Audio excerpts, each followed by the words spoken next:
एक मतलब फिर लग रहा है कि प्रेशर डेवलप हो रहा है, अदालतों को मैनेज किया जा रहा है, जजेस की जो फैसले करेंगे, जो फैसले मेरिट पे आएंगे उनकी डिग्रियां जाली होती जाएंगी। हाँ, ये देखिए बड़ी खतरनाक बात है कि आप 40-40 साल बाद किसी की डिग्री उठाएं जो जज आपके कहने में न माने, और जजों की कोई पॉलिटिकल एफिलिएशन भी नहीं है। अगर आप पीछे जाएंगे तो ये जज माशाल्लाह दौर में कैद भी रहे हैं, और जिस तरह से इनकी डिग्री को डील किया गया, बुलाया, उनका वर्जन भी नहीं लिया गया। देखिए ये बड़ी एक ख़तरनाक बात है, और ये एक चिलिंग इफेक्ट अगर जुडिशरी इसमें, जिसमें मुझे यकीन है कि चीफ जस्टिस पाकिस्तान कभी भी अपने इदारे के साथ नहीं खड़ेंगे, क्योंकि उनके इंटरेस्ट किसी और जगह से वाबस्ता हैं। लिहाजा उन्होंने पहले भी इदारों को डिमीन किया है, अपनी हाई कोर्टों के साथ नहीं खड़े हुए।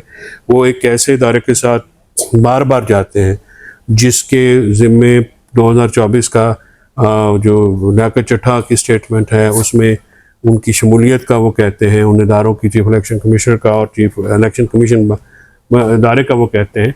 तो उस चीज़ों के ऊपर जो है वो अभी तहकीकात तलब मामलात हैं, और जिस तरह से जजों को टारगेट किया जा रहा है, नून लीग और इनके पीछे बैठे हुए जो लोग इनको कर रहे हैं, ये सबको फॉल इन लाइन वाली एक टर्म होती है, यानी सारे जो है सीधे हो जाओ, ये वाला एक रवैया है। अब ये जस्टिस जंगीरी वाला जो केस है गलबन 19 सितंबर को फिक्स हुआ है सुप्रीम काउंसिल ऑफ पाकिस्तान के, तो सुप्रीम काउंसिल किन किन पहलुओं को देखेगी? जो यूनिवर्सिटी की स्टेटमेंट्स आई हैं वो देखेगी, एक प्रोफेसर की बीच में स्टेटमेंट आई है, सुप्रीम जुडिशल काउंसिल में हुआ है या इस्लामाबाद में लार्जर बेंच के सामने हुआ है? मेरे ख्याल में इस्लामाबाद हाई कोर्ट की जो कंटेम्प्ट प्रोसीडिंग है वो लार्जर बेंच कर रहा है। सुप्रीम जुडिशल काउंसिल जो है वो तो अभी उसने टेकअप नहीं किया है ये मैटर, और वहाँ पे कोई रेफरेंस जो है अभी नहीं आया। कोई कॉ वारंटो इधर पड़ी है, जजेस के खिलाफ कोई वारंटो तो होती नहीं है, और वो पूरी मैनेज है जिस तरह से वो सारा तरीक़ेकार किया गया है, रेफरेंस का भी, और प्रेसिडेंशियल रेफरेंस आए तो देख लेंगे उसको। सुप्रीम जुडिशल काउंसिल एक इदारा है, वो बिल्कुल उसके पीछे आपको पता है कि जहांगीरी साहब के वो ट्रिब्यूनल वाले भी मामला थे, वो उसमें उन्होंने सिंपल एक्सपीडाइट जो 180 दिनों में इलेक्शन पिटीशन का फैसला होना कानून के दिन के मुताबिक, तो वो रोकी गई है, बाकायदा प्लान करके रोकी गई है। उसका फैसला भी एक यहाँ पे पड़ा है, वो पता नहीं कब आएगा, तो वो फैसला जब आता है तो देख लेते। फैसल चौधरी साहब, ये तो अदालतों की मौजूदा कंडीशंस और उनकी सूरत हाल पे बात चल रही, थोड़ी सी सियासी थोड़ी सी गुफ्तगू अगर हो जाए तो आजकल इमरान खान साहब के केसेस भी आप टेकअप कर रहे हैं? जी बिल्कुल। कौन कौन से केसेस टेकअप कर रहे हैं? तकरीबन सारे। देखिए, फवाद साहब का इमरान खान साहब का एक अपना ज़ाती ताल्लुक है और बहुत ताल्लुक रहा है। मेरा जो जिम्मेदारी इमरान खान साहब ने लगाई है वो लीगल केसेस की लगाई। मैं पार्टी का पॉलिटिकल ऑफिस होल्डर रहा नहीं। जहाँ तक शमूलियत की बात है, फवाद साहब समेत बहुत सारे लोग हैं, ठीक है, वो पीटीआई को जिन माहौल में जिसे छोड़ा वो बाद में बात है, वो इमरान खान साहब ने फैसला करना है, तो बेहतर ये है कि इमरान खान साहब पे ही छोड़ा जाए बजाय कि उस पर स्पेकुलेशंस की जाए। मेरा ख्याल है कि ये मामला खान साहब ने ही डील करना है। खान साहब ने मेहरबानी की, मुझे बुला के उन्होंने ये सारे केसेस। फवाद चौधरी साहब के टॉपिक पे आपके साथ कोई बात हुई? जी, फवाद चौधरी साहब के टॉपिक पे आप क्योंकि भाई थे, इमरान खान से कोई बात? खान साहब के साथ फिलहाल लीगल इश्यूज पे बात होती है और बहुत सारे इश्यूज पे बात होती है, और वो प्रिविलेज कम्युनिकेशन होती है। तो मैं यहाँ पे मीडिया में इमरान खान साहब के साथ क्या बात होती है वो मैं कभी भी डिस्कस नहीं करता। आम क्लाइंट की भी नहीं करता। तो इमरान खान साहब तो जो गुफ्तगू होती है वो तो वो पसे पर्दा ही रहनी चाहिए। इमरान खान साहब विलिंग हैं इस वक्त की सिचुएशन के मुताबिक कि फवाद चौधरी किसी दिन हमारे साथ मुलाकात करने आए? क्योंकि फवाद चौधरी साहब से एक लास्ट टाइम हमारे ऑफिस आए थे, मैंने सवाल किया था कि आप कब तक इमरान खान साहब के पास जाएंगे, तो उन्होंने कहा था मैं तो इंतजार में हूँ जब खान साहब आएंगे। तो खान साहब की बॉडी लैंग्वेज में कुछ चीज़ नजर आई कि वो फवाद साहब का इंतजार कर रहे हैं। देखिए, बात यह है कि खान साहब जब मुलाकात करना चाहेंगे तो वो इंतजार पंजौता ख़त्म कराएंगे, ठीक है, मैं नहीं कराऊंगा। तो वही वो करते हैं। उन्होंने मुझे फ़ोन किया था, इंतजार साहब ने कहा कि बुला रहे हैं खान साहब, तो मैं गया। जब फवाद साहब की मुलाकात खान साहब चाहेंगे तो वो हो जाएगी, कोई इसमें मुश्किल नहीं होनी चाहिए। ठीक है, लास्टली सर ये बता दें कि इस वक्त एक बातें चल रही हैं कि नवाज शरीफ जो है वो शेर आया था वापस जा रहा है, तो क्या समझते हैं कि नवाज शरीफ की वापसी से मुस्लिम लीग नून के बयानिए में कोई बड़ा कोई फ़र्क आ जाएगा? क्योंकि लंदन में बैठेंगे, आज़ाद माहौल होगा, कुछ बोलेंगे इस वाले से? मियां नवाज शरीफ साहब का मुझे पता नहीं है कि वो वापस, क्योंकि उनकी तरफ से ऑफिशियली तो कोई बात आई नहीं है। सुना है उनकी कोई सेहत ख़राब है, तो सेहत ख़राब है तो मैं तो मशवरा दूंगा कि शौकत खानम बहुत अच्छा हॉस्पिटल है, वहाँ पे जाए। हर बीमारी का इलाज होता है वहाँ पे, सियासी भी उसको बनाने वाला सियासी बीमारियों का इलाज करता है, और वो अस्पताल बहुत आला लेकिन अस्पताल है। लास्ट टाइम भी बीमारी हुई थी, चले गए डॉक्टरों ने वहां पे, हमने देखा जहाज पे भाग के चढ़े और वहां पे उन्होंने बर्गर खाने शुरू कर दिए। जो जज अब जेर अताब हैं, वो उस वक्त उनको भेजने में बहुत ज़्यादा वो कंसर्न थे, बहुत उनकी सेहत को लेके। वो जिन जैसा कोई ख़ास तबका जो उनका मीडिया ग्रुप है वो तनकीद का निशाना बनाता है, टारगेट करता है। तो मैं उस वक्त because additional advocate general Punjab जो है, मैं वहाँ पे पेश होता, तो हमारी काफ़ी खिंचाई भी हुई थी। तो अगर मियाँ साहब जाते हैं, देखिए नवाज शरीफ साहब का बयानिया पिट चुका है सियासी तौर पे, उनका वर्कर मायूस है और वो इरेलेवेंट है इस वक्त। देखिए जो शख्स पाकिस्तान में रह के इरेलेवेंट हो, वो लंदन जाके भी तो इरेलेवेंट होगा ना।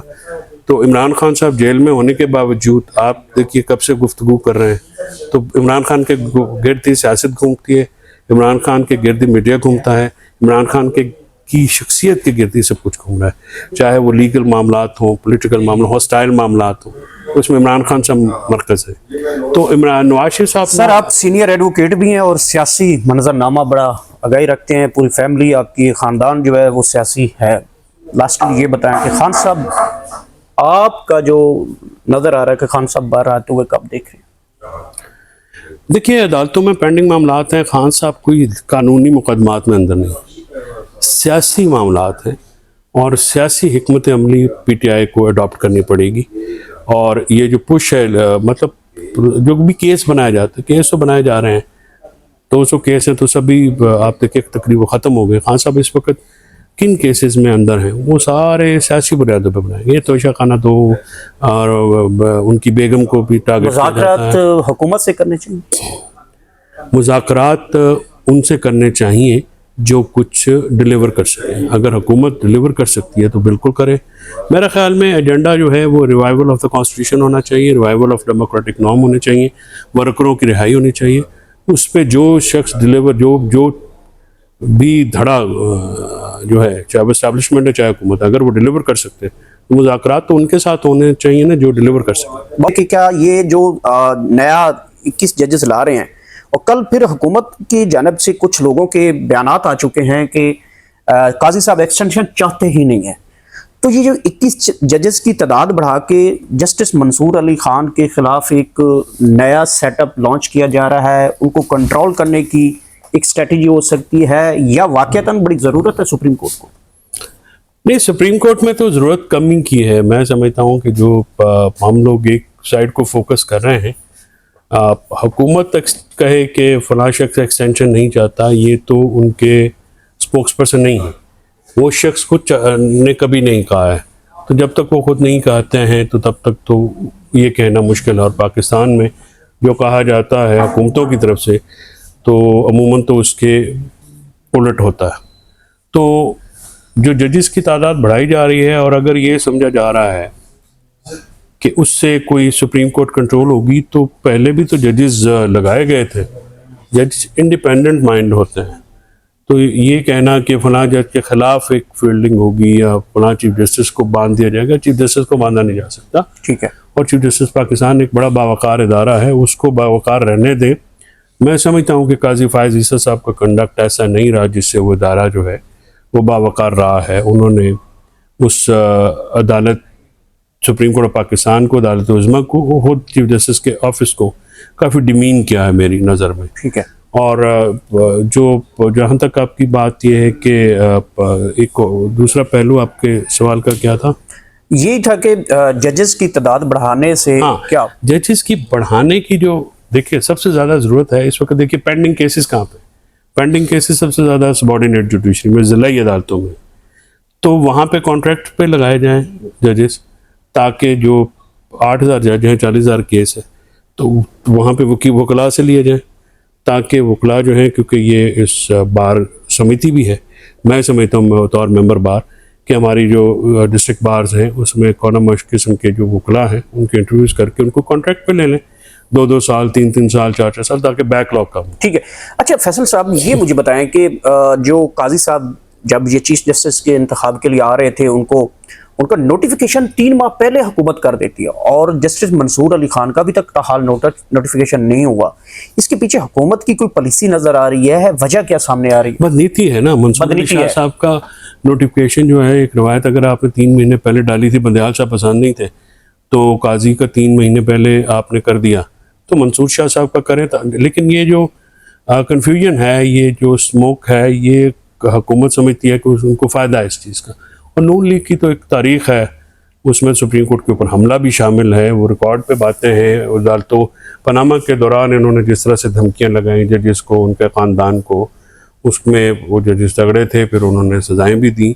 कुछ लोग जो हैं वो उन्होंने उनके बच्चों तक को धमकियां दी। ये तो अब बाद में जो है वो डिक्राई करते हैं, इनोसेंट बन जाते हैं। ये तो सर कुछ खानों में ये भी बदमाशाना बिहेवियर है।